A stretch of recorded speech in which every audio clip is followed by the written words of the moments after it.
السلام عليكم ورحمة الله وبركاته. وأنا دي السلام يا ولا مسلمين تميل بدون ذيك الشوكتان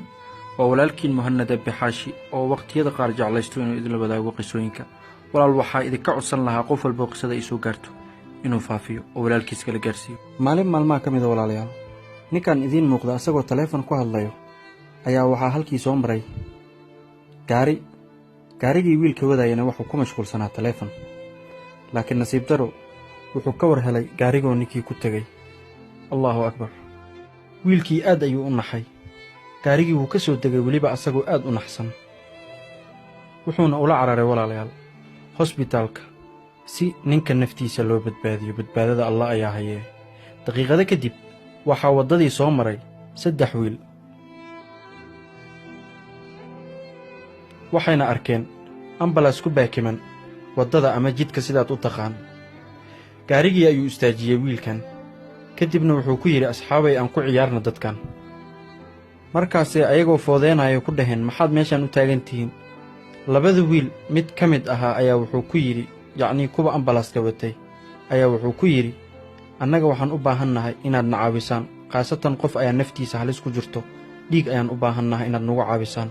sidaas ayuu ku yiri wiilka ambalaaska watay markaas wiilka darawalka ah wuxuu ku jawaabay yaa qof aan nafta ka bixi rabta sida idin muuqataba wuxuu jilayaa qof nafta ka bixayso kale ayagoo ciyaarayo oo dheelayo markaas wuxuu ku yiri war naga kaxay dadkan way waalan yihiin markaas way ka dhaqaaqeen walaalayaal kadib maxaa dhacay walaalayaal ninkan idin muuqda waa darawalkii gaarigii waday oo ku jeesjeesayay dadkii weydiinayay tabarucaadda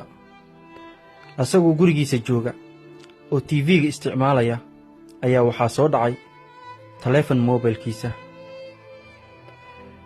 waxaa laga soo wacay hospitaalka ama isbitaalka sidaad u taqaan walaal taleefonkii markuu qabtay ayaa waxaa lagu yiri hallow soo Cabdiraxmaan maahan waa Cabdiraxmaan hospitaalka ayaa lagaaga baahan yahay ayaa lagu yiri markaas wuxuu ku yiri hospitaalka maxaan ka soo jirinayaa ma dhiigaad u baahan tihiin asagoo si jees u hadlayo markaas lagu yiri dhiigkaaga ma baahnini isku day inaad isbitaalka si dhaqsi aad ku imaado waayahay ayuu ku yiri hospitaalka ayuuna si dhaqsi ah ku tagay waliba asagoo aad u murugsan hospitaalkii markuu imaaday walaalayaal maxaa dhacay muxuu la kulmay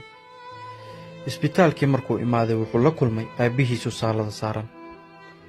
markaasuu ku yiri aabe maxaa kugu dhacay ila hadal aabe wiilkaaga ku imaaday ila hadal maxaa kugu dhacay waa ku baryaa ila hadal maxaad ii dhagaysanaysaa hadal noocaas asagoo ku dhahaya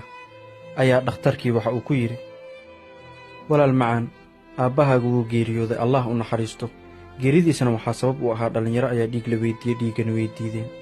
wiilkii wuu naxay kadib wiilkii wuxuu go'aansaday inuu baxo oo u tago qoladii ambalaaska markaasuu wuxuu ku yiri salaamu calaykum wacalaykum salaam waxaan doonayaa inaan dhiig idii shubo ayuu dhahay Allahu akbar ka warama walaalayaal markii loo baahnaa dhiiggaas hadduu shubi lahaa ka warama maxaa dhici lahaa badbaadada Allah ayaa hayee aabihiisa 90% wuu badbaadi lahaa aad baad ugu mahadsantahay daawashada aad daawatay fiidiyooga waxaan kaa codsan lahaa inaad gaarsiiso walaalkaaga kale جزاك الله خيرا ليس لي حول فإني بك حولي وعلي في شهيقي وزفيري أنا محتاج